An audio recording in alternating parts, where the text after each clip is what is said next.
It's a sad truth that for years the sacrifices of Vietnam veterans were largely ignored, but a new exhibit at the Virginia War Memorial is looking to change that. In our latest Heroes Among Us, Greg McQuaid and photographer Chris Norton show you how there's an effort to honor the veterans and preserve their stories before it's too late.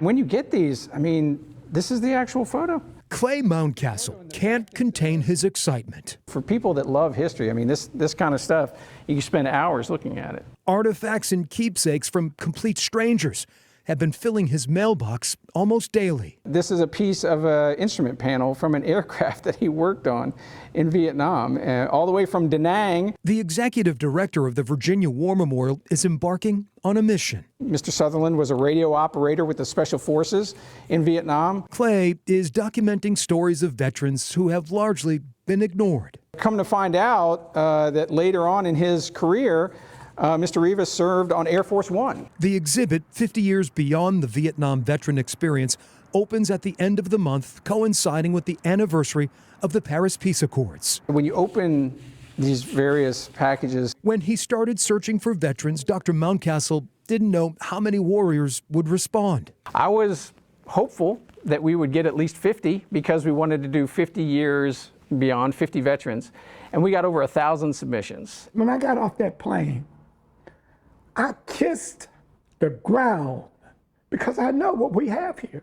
It really makes the two-dimensional war become a three-dimensional thing. Clay and his colleague Crystal Kuhn spent months traveling to the four corners of the Commonwealth, interviewing men and women eager to tell their tale. We had a gentleman who served in the Marine Corps, and he pulled out his wallet, and he still carries a list of all of the men in his unit that didn't come back from Vietnam. Halfway through, they'll unearth a memory that, wow, they hadn't thought about that since.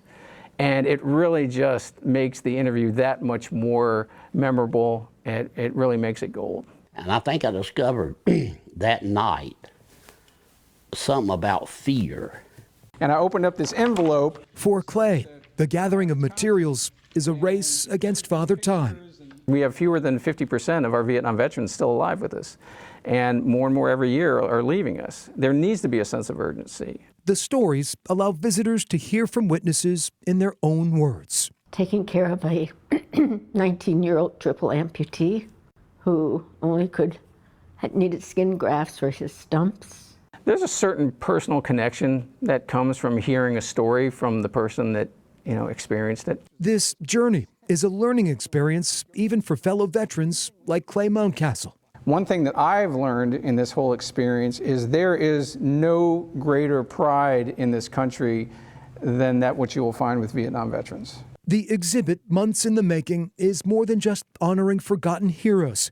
It's also allowing the veterans, in a small way, to heal. They had to endure decades of kind of living in that shadow and just, in a large part, being ignored by their country. Well, no longer. The exhibit, 50 years beyond the Vietnam veteran experience, opens at the Virginia War Memorial on January 28th. It will remain open through the spring of 2024.